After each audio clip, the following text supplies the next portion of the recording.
Hello, everybody. This is Mr. C of Mr. C's Homeschool Music Academy. Welcome to another edition of the High School Music Theory and Composition music lesson. Welcome, high schoolers, 9th grade, 10th grade, 11th, and 12th graders. Welcome, welcome. It is time for your music lesson, and let's get right to the Mr. C's Homeschool Music Academy jingle. If you know it, please sing along. Sing along with me. Here we go. Time for school, time for music, time to learn together, we can do it. Learning is fun with Mr. C, and learning is fun, everybody. Welcome once again, high schoolers. So we're going to continue our lesson from last week. For those who were here last week, we're going to continue with reading our letter names, but this time in the bass clef, okay? And I'm going to talk a little bit more about that. Last week we did all about the treble clef. If you recall, the treble clef had the formula. Reading the lines was every good boy does fine, and those letters would be E, G, B, D, F, and then as well as the spaces for the spaces between the lines, those notes would spell out the word face, and then you spell out the word F-A-C-E, starting from the bottom of the staff to the top of the staff, okay? If you're not sure about this particular, especially if you're new coming into this, then by all means go into the video in the video library that I have, okay, and find the one from last week where I did the same lesson, and go over the treble clef side of that. But we're going to right now we're going to go over the bass clef side, and I'll get more into that later on, okay? But first things first, I would like to give today's personal shout out. Today's personal shout out goes to drum roll, please, everybody. And the personal shout out today is for Anna Zambrano. Anna Zambrano, this personal shout out is from me to you. Hope you like it. Here we go. Let's say hi to Anna Zambrano. Let's do some music with Anna Zambrano. Let's get together with Anna Zambrano. Let's go have some fun. And let's have some fun, everybody. Let's hear it for Anna Zambrano, everybody. Give her a round of applause, okay? And that is for you. Hope you like that and enjoyed that. But anybody else, if you want your personal shout out, I love how it's coming in every day, every week. Somebody new is coming in for a personal shout out. So get your name personally shout out from me. Please look in the details below to find out how to sign up to have your name personally shout out before the start of the class. And also look on the details for more information, such as getting private lessons via FaceTime. For me, if you want to know how to get private lessons from me, 5 instruments I do teach, okay, including composition, by the way. That can be a private session where I can do have a lesson with you. All you have to do is search for my contact information. That's right there in the details.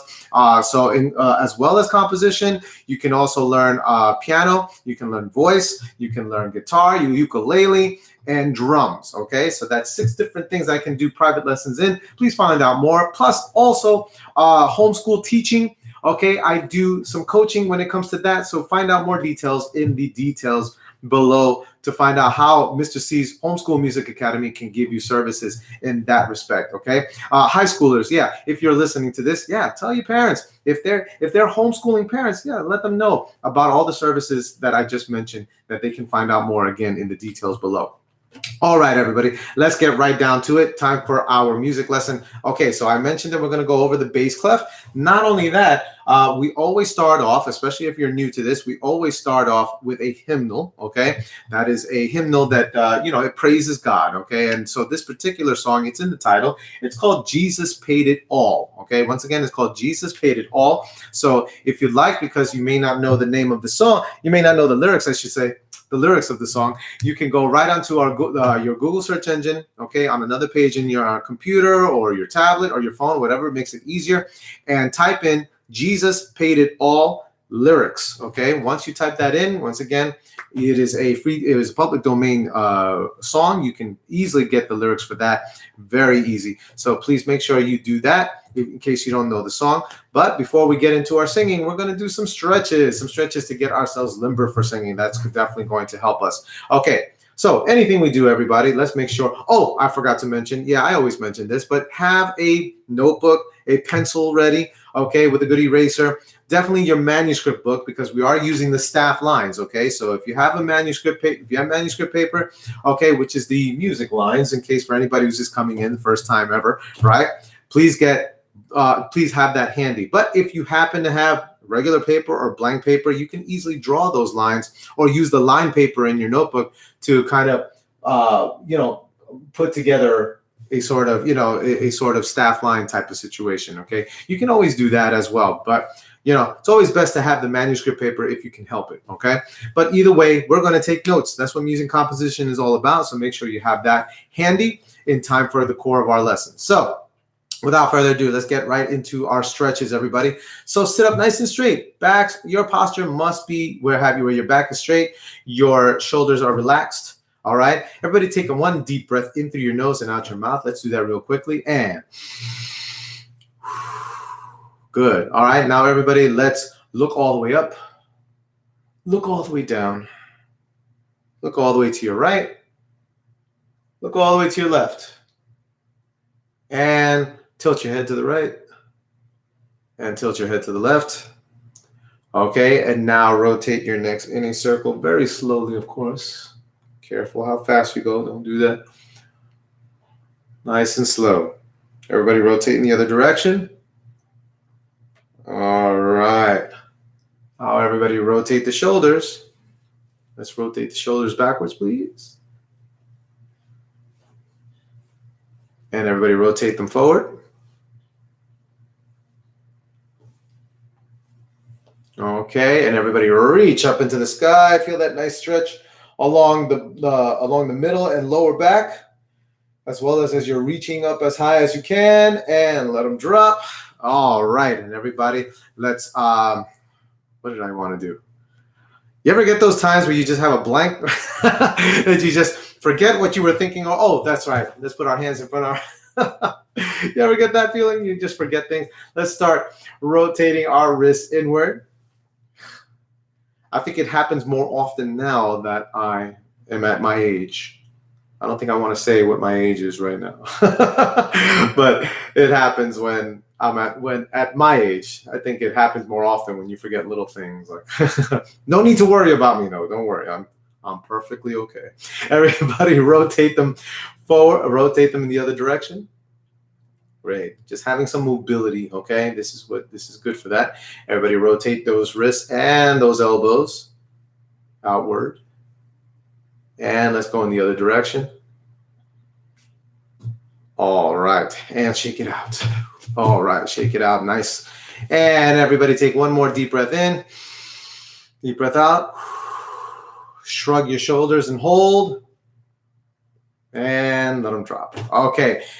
Here we go, guys. Let's get right to it. Okay. We are going to, hopefully you got those lyrics handy. Okay. Once again, Jesus paid it all. That is the name of the song. And it's sort of explanatory in the title. Okay. If you take a look at those lyrics, okay, it's all about, how insignificant we are. And yet Jesus, God in heaven, has done so much for us. And so we praise him with this song, with many other hymnals, of course.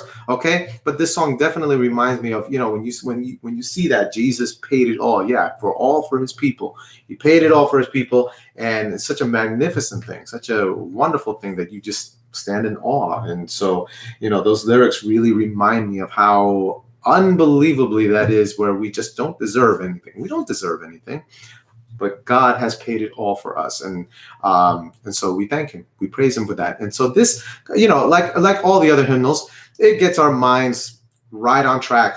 Just before we do anything that we're going to do, we always go to God first. We always praise God. We think about him first. And that's why we do these hymnals, to get our minds on the right track, everybody. That's how I go. That's how we always do this. Okay, so Jesus paid it all. Again, have those lyrics handy and sing along. Okay, here we go.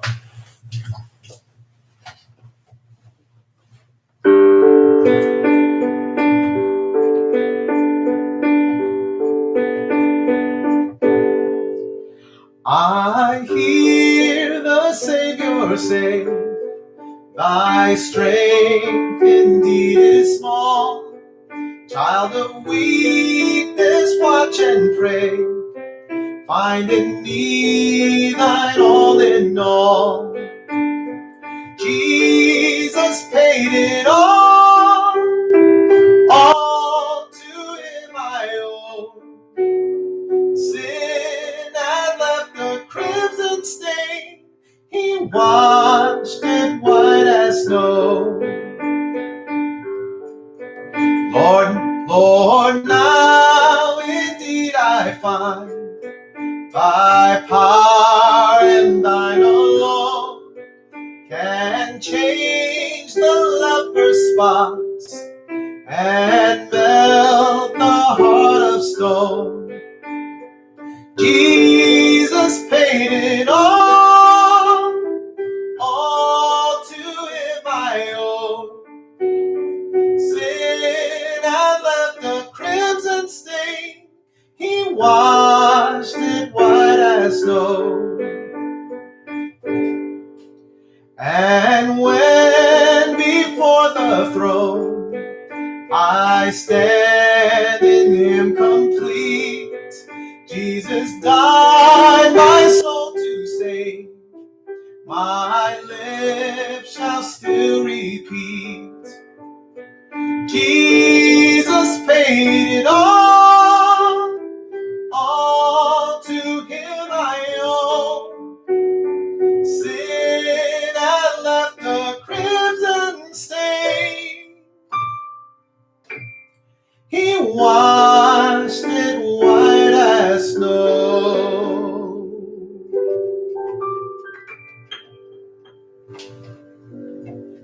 And that was Jesus Paid It All, guys. I hope you enjoyed that, and I hope you were able to follow that. Okay, if you were, give yourself a nice little round of applause, a pat on the back. Okay, yeah, absolutely, guys. Great job if you were able to follow along with that. If not, and you really like the song, definitely go back to this video, have your lyrics handy, and play it again and repeat practice. Okay, that is always how we get better at anything that we're going to do, guys. Okay. So now it's time for the core of our lesson. Right behind me again is a whiteboard with the line notes of the bass clef. Okay, so let's talk about the bass clef. So as you can see right behind me, a little bit blurry, okay, but now it's focused again, okay? As you can see right behind me, this is a bass clef. It looks kind of like a hook with two dots, right? So that bass clef, as soon as we see it at the beginning of a song, okay, that is the lower notes of middle C and below. And I talked a little bit about middle C last week when we were talking about treble clef, okay? So I am going to stand up right now, focus the camera, maybe move the board in a little bit closer so that you can see everything. Have your pencils and your notebooks and or manuscript books handy. Even a blank piece of paper will do with a pencil. As long as you have that, okay, take all these notes because this will be beneficial to you. Everything we say, since it's all about music composition and theory, okay, you definitely want to have a pencil and take notes every time, guys, okay? So here we go. Let's get it started.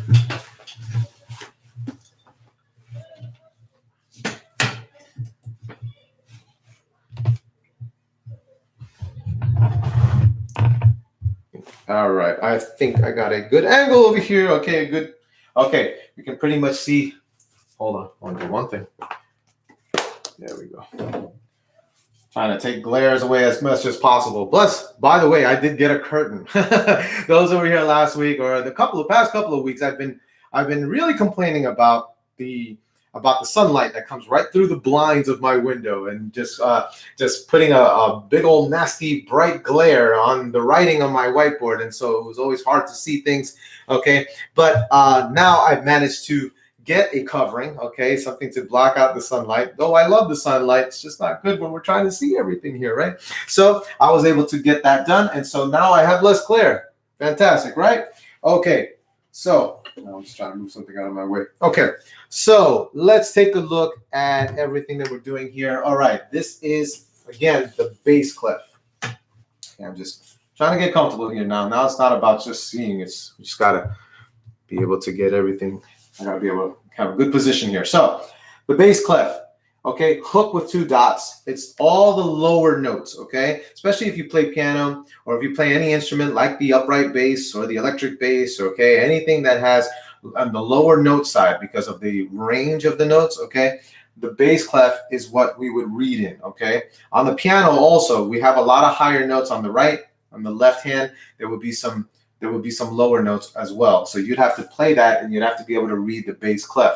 Now, as I said before, we're talking about formulas, wordplay formulas that help us remember exactly how to read those letter name notes in a hurry, okay? And if we memorize these formulas, we will be able to do that. Just like I said in treble clef, okay? Every line note has to have the note, okay? For example, I'm gonna actually draw a side measure. I didn't mean to make it, okay? I'm gonna draw a side measure, and so if I had a note that's right here on this third line, for example, my whole note there, okay? So I have a whole note right there on the 1, 2, 3rd line, okay? The line has to be passing right through the note, okay? That's the idea. Or let's say, just for argument's sake, I'm just gonna, instead of making it a whole note, I'm gonna make it a quarter note. So I'm gonna color the note head in, and I'm gonna add the stem right there, okay? So as you can see, again, that line, that third line is passing right through the note head. That is what constitutes a line note, okay? So whenever we see a note head, okay, whether it's a whole note, a quarter note, anything, okay, where the line passes through it, okay, and not just this line, any of the lines, okay, that is what constitutes a line note. Why do I say this? So that we can understand where the location is, guys. It's all about location. From there, we can utilize the formulas that we need in order to read that note, okay? But we'll get back to that in a second. Let's talk about the formula itself for the bass clef lines. Treble clef, it was the word sentence, every good boy does fine, okay? Starting with the bottom line, working our way up. So it would work out to be going to every good boy does and fine up to the top line. Therefore, those lines, because we look at the letters that start with those words, every for E, good, G, B, boy, D for does, and F for fine, okay? So it would be E, G, B, D, F. We would read that. So as long as you remember that formula for the treble clef lines, you can remember what those letter name notes are, okay? However, for the bass clef, totally different formula there. It's called good boys do fine always, okay? So the idea is to memorize this, to memorize in your head, to recite it over and over again. When you're asked, what is the letter names? What is the formula to the lines in bass clef? You want to say that sentence. Good boys do fine always, and then recite the letter names G, B, D, F, A. Okay. Please write this down right now. Please make sure you have this. Okay. G, B, D, F, A. Good boys do fine always. All right.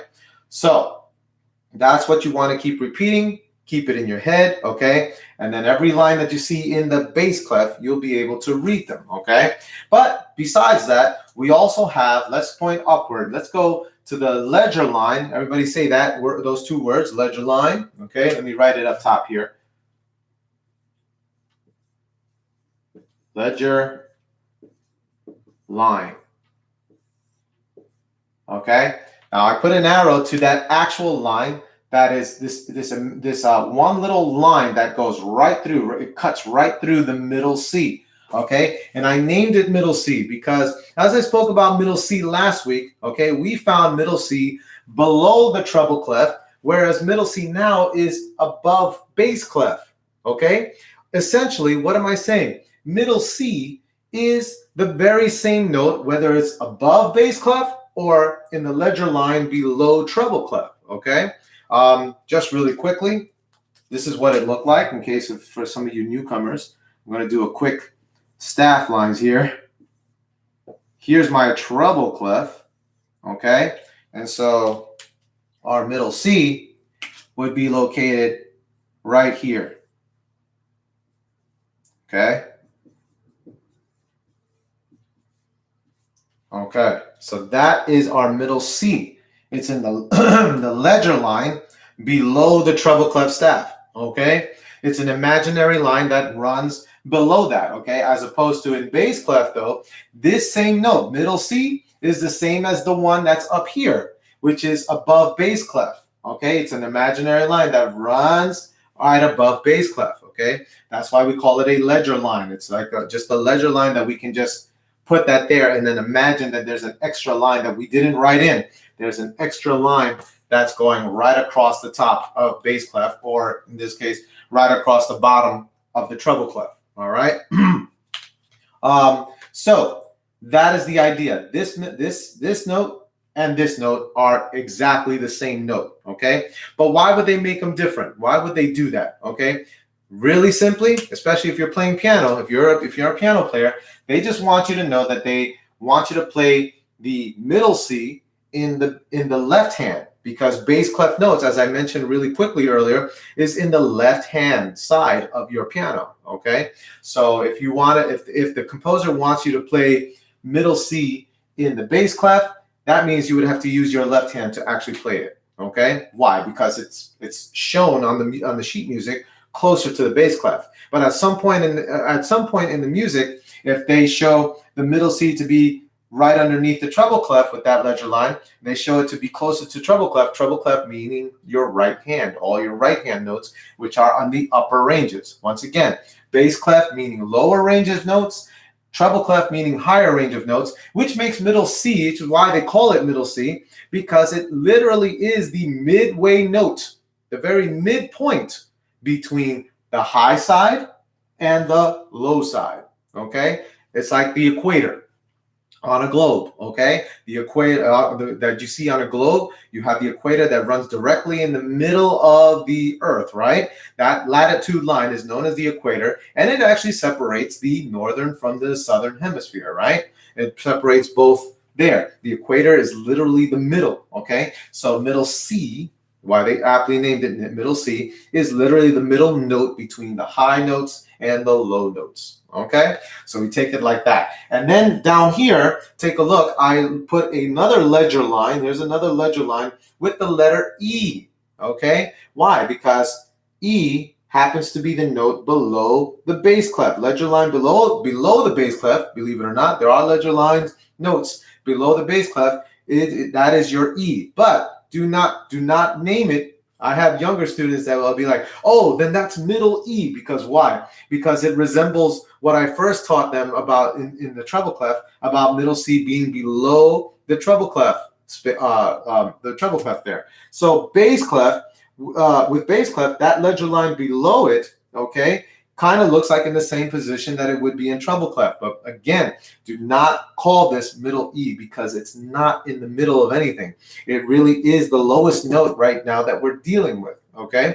So it's just the lowest note. It's lower than middle C, okay? Middle C just happens to be the middle between the two sides, as opposed to E. This low E right here is really actually literally lower pitched. Okay, lowest note that we're dealing with. Okay, so it's nowhere near in the middle of anything. Middle C is actually in the middle between those two ranges.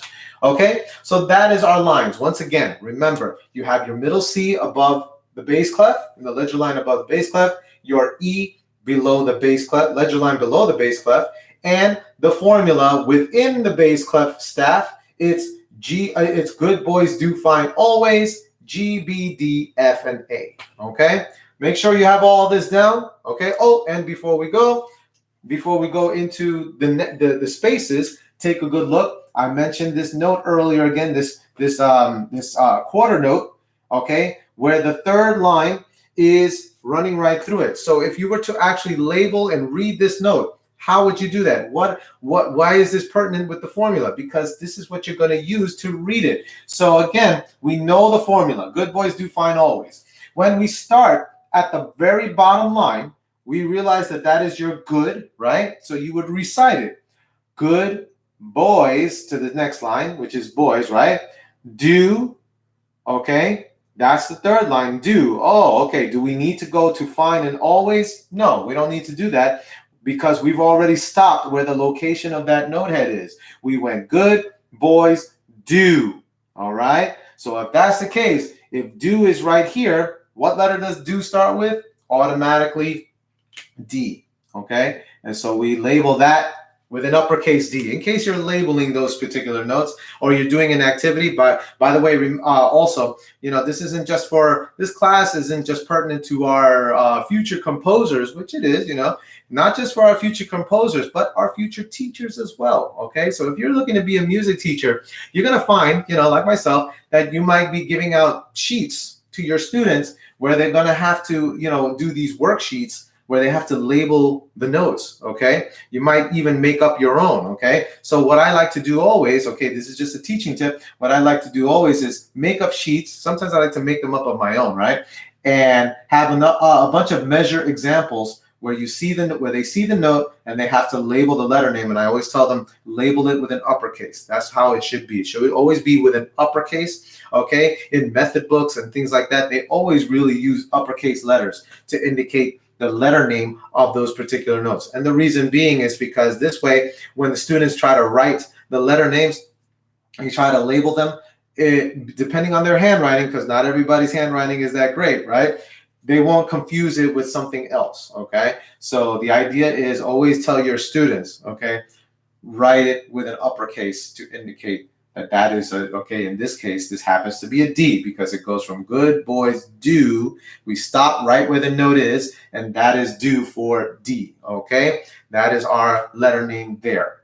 All right, guys, that's how we use these formulas. Once we have them memorized, we can read every note that's on the staff. Okay, or above or below the staff. Okay, here we go. Let's actually erase this now. I'm going to erase all of this because we're going to do our spaces.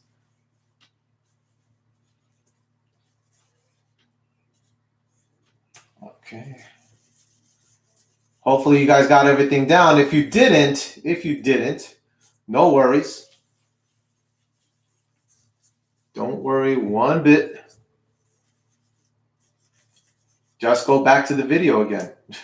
Go back to the video again and copy down everything that I just wrote here.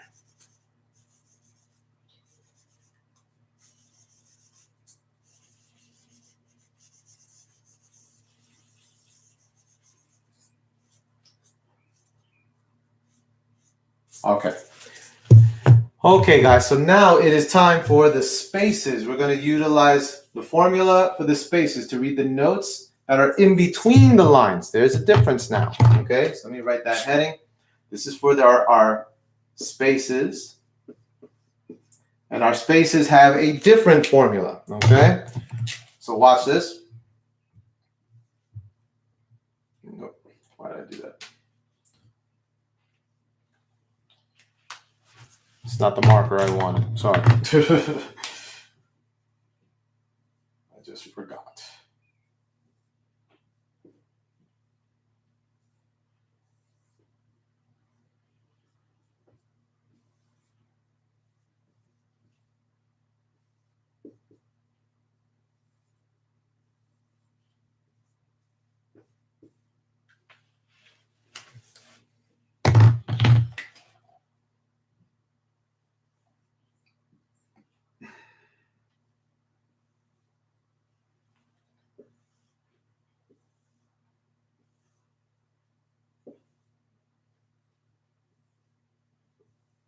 Okay. All right, folks. So here we go. So this is the new formula right now. The new formula has us saying all cows eat grass, starting from the bottom space. From the bottom space, you work your way up or to wherever the note is, okay, wherever the note happens to be. So it's, again, the wordplay, that formula for the spaces, the notes in between the lines. All cows eat grass. And then you would recite A, C, E, G, okay? That's the idea with that. And let's also take a look at the notes that are above the treble clef staff. We have B, okay? We have our B in the treble clef, in the space above the, treble clef, sorry, bass clef, okay? I'm living in the past, sorry guys. In the bass clef staff, in the space above it, and then below it would be our F. Okay, so here we go, guys. Here's the idea. So remember something about the spaces, especially the ones above and below, okay? We don't want to confuse them with the ledger line notes. As you can see, there's no line placed between the B or running right through the B, nor is there one in the F, okay? And in actuality, if we were to take a look at the E, you remember the ledger line E below the bass clef, okay? It would actually be a step lower. That would be your E, okay? It would be a step lower from the F. The F is literally in the space just below, just really, really close to, but not on it, but really close to the bottom line, okay? So it's right there, and the E is right, it precedes it in the ledger line below it, okay? Same thing with middle C. Middle C would be in a step above that, just a small step above the B, okay? Notice how the B is resting right on top of that top line, okay? Whereas the C is just a smidget step right above, right after B. There's middle C. There's what middle C would be, okay? So that's the idea. Don't confuse the B with the C. For middle C, it has to have a ledger line running through it. For E below the bass clef, it would have to have another ledger line right there. But F and B are constitute as a space note, okay? So that's the idea with that. I didn't necessarily want you to copy those per se. Should have copied them earlier, but that's where I wanted you to see the positioning. That's the idea, and it's all about location, right? So as you can see again, the first letters of each word in this formula for the spaces, they're right in between the lines. So if we were to look at another note, okay, that is in between the two lines, as you can see, I wrote a whole note right there. If I wanted to do a quarter note, why not? Let's do a quarter note. Okay, and there is our quarter note where the note head itself, there's the stem, but this is the note head, and the note head is what counts as we've been doing thus far. The note head is what we want to look at there. Notice it's in between the two lines there. It's in between the two lines, which makes it a space note, okay? And it's so important that we really recognize where those note heads are located so we can use the correct formula. So in this case, now we're going to label that note, okay, that space note. We have to use our formula, which again is all cows eat grass. We have to start from the bottom space, to recite that formula, that wordplay. We go for the bottom space, we go all, and then right there, cows. Do we need to go to eating grass after that? No, because all cows, when we get to cows, it's right there in that second space there from the bottom. So right away, what is the letter name? Since we go all cows, what is the letter name to that particular note? That is C. Okay, so we would label that uppercase C. Not to be confused with middle C, because this is a lower note in comparison. Middle C, remember, is right up here. Okay, and that imaginary ledger line, right? It's right up here. Middle C is the middle note between the high and the low, okay? Just like we have it over here too. There's right below the high treble clef staff, okay? Here in the low side, okay? So from middle C, working downward, this particular C is not middle C, but it's definitely lower. It's a lower version of that middle C. So this would actually sound lower, okay? Case in point, this is what middle C, you're not going to be able to see my piano from here, but this is what middle C sounds like. The C below that, the C is literally an octave, okay? It's an actual octave below, which is 8 notes below, okay? That's what this C sounds like, okay? So you see that? So here's middle C again. This is the C below that, okay? 8 notes apart, all right? And that's what would be the actual note there, okay? So guys, you are definitely going to be needing these formulas to look into how to read all types of notes, okay? And just so that we know too, you may find yourselves in multiple ledger lines where you're trying to get the letter name of that. These formulas, okay, will be able to help you if you memorize them and then you utilize them the way we do, right? you'll be able to read those ledger line notes, because even though the spaces above and below, or the ledger lines above and below, they're not part of the wordplay per se. They're not, okay? But if you have that formula memorized, you'll be able to right away find what those notes are by using the formula, kind of eliminating the need to go, oh, A line is B, C, D, you know, kind of going from space to line, okay? That's the purpose of the formula, to kind of, you know, cut out all that, you know, step-by-step motion, and just recite those formulas. So what am I talking about exactly, just to clear it up? Say we didn't know that was a B. Say we didn't know, right? So we know, for the most part, we know that it's a space note, right? It's a space note. So all we really would have to do is try to get to this particular note as close to it as possible, you know, even though we don't know the letter name, as close to it as possible quickly, so that we can get the letter, or we can decipher or read the letter name, okay? So what do? We remember that our spaces is all cows eat grass. That's the formula for that. So we go all cows eat grass. Grass, we end up on this top space, okay? Just before the, you know, not going above, I should say, not going above the staff, okay? But we end up on G for grass, okay? Oh, but we still have to get that note. So all we have to do now is do alphabetical order. If this is your G, okay?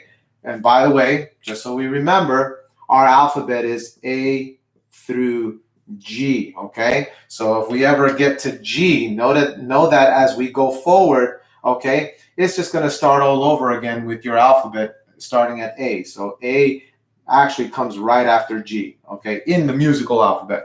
So here we are at G. We go up a step to the line. The line would be the A, as in always, right?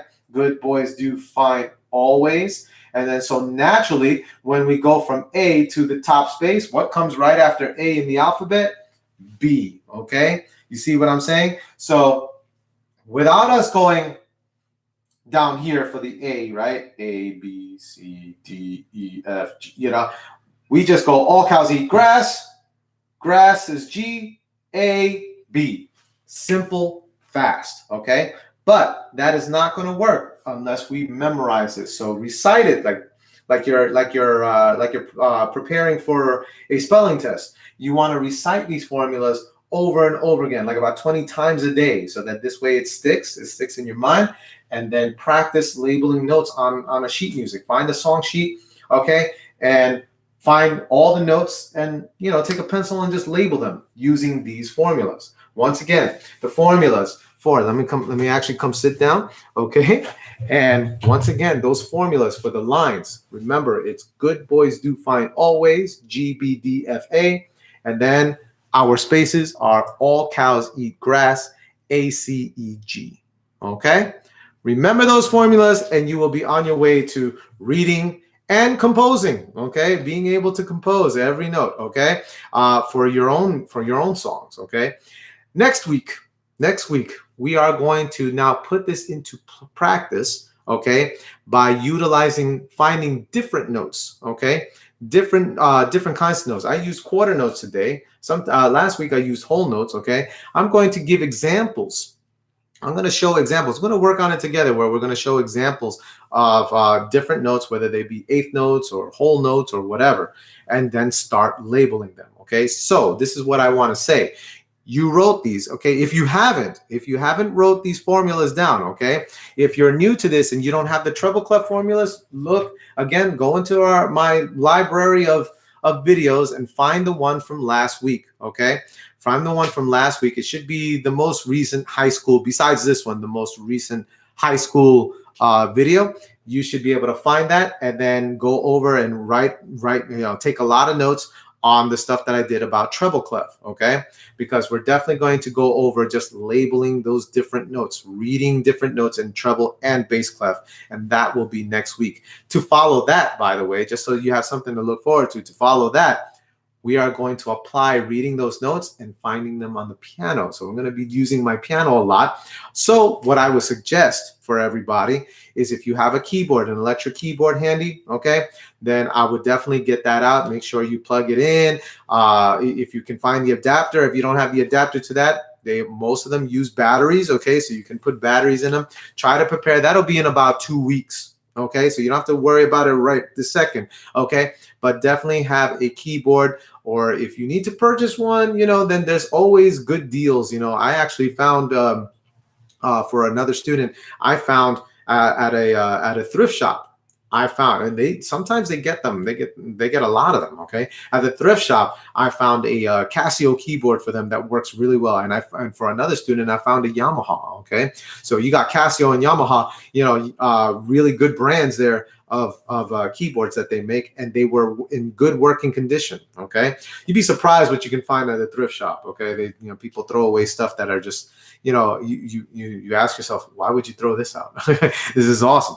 Okay, but yeah, you can find that, or you can just go online and do some online shopping, find the best deals. There are places that you can find really good deals, and not pay a whole lot of money on electric keyboards. If you happen to have a piano, great.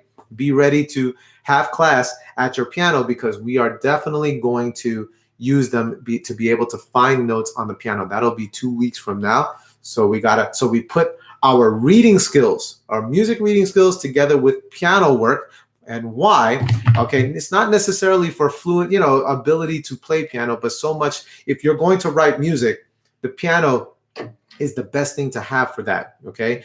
With the piano, you can tune lots of instruments. Okay, it's like the musician's tuning device, the musician's personal computer.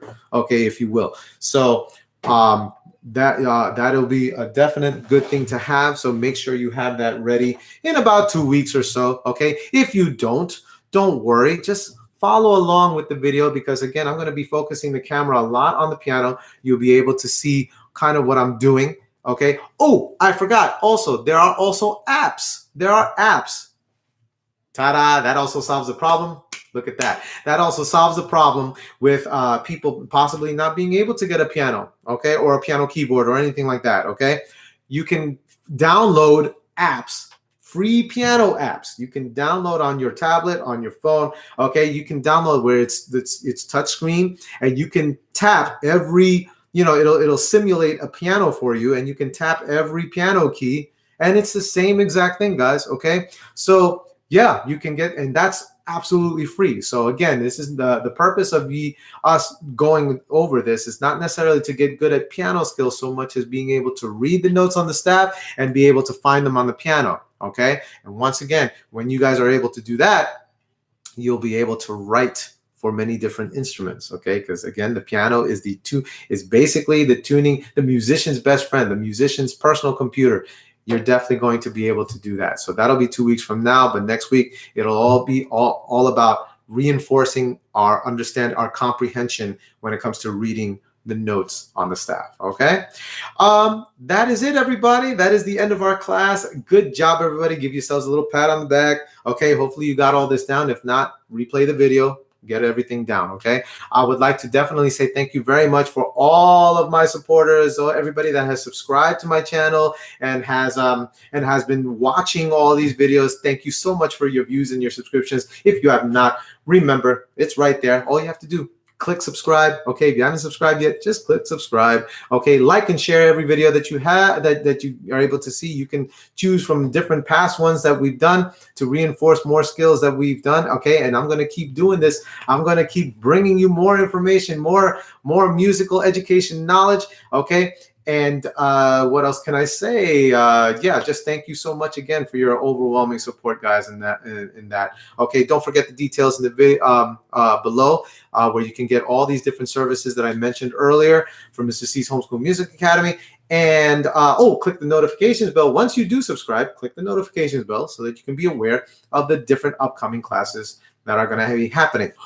Also, I almost forgot, I got an announcement this Saturday, which is tomorrow, okay, this Saturday at 3 o'clock Eastern Standard Time. If you are on Facebook, I have a Facebook page, Mr. C's Homeschool Music Academy, okay? Find Mr. C's Homeschool Music Academy Facebook page, and I am going to be doing a live Q&A, live questions and answers at 3 o'clock American Eastern Standard Time. So if you are interested, you are more than welcome. Come join me for different questions and answers that we will discuss, okay? Anything when it comes to homeschool teaching, okay? I am going to be available to answer your questions as I am doing it myself and along with my wife, and homeschooling and homeschool music teaching and anything when it comes to private music lessons and things like that. Any questions you have about learning on an instrument, learning vocal techniques, from drumming skills to guitar skills to piano skills, whatever it is, whatever questions are on your mind when it comes to that, I will be holding that live Q&A. Okay, anything when it has to do with coaching, coaching teachers and things like that. Yes, I am definitely available tomorrow. Again, 3 o'clock American Eastern Standard Time, live Q&A on Facebook, Mr. C's Homeschool Music Academy Facebook page. Please go on there tomorrow at 3 o'clock American Eastern Standard Time, where we can have that live Q&A, guys, and I will answer many different questions you have, even down to choosing instruments and things like that. Anything you want to know, yes, I will be available for that. So, guys, once again, okay, see you tomorrow on that. I expect to see everybody and expect to have lots of questions, okay, and we are definitely going to have a good time, okay, just sharing and asking those questions. And what else can I say? Thank you so much. Okay, shout out to my friends in China and Japan and in South America, as well as Sri Lanka and Australia and India and the Philippines. Okay, and definitely the United States. Thank you, all of you, my friends, for joining me and supporting me in this endeavor. I can't wait to continue to do this. Okay, and can't wait to see people. Can't wait to see you guys. Okay, for your homeschooling needs on the live Q&A. And as always, my students, I wish you happy practicing. Everyone, have a great weekend. Take care. Bye-bye now.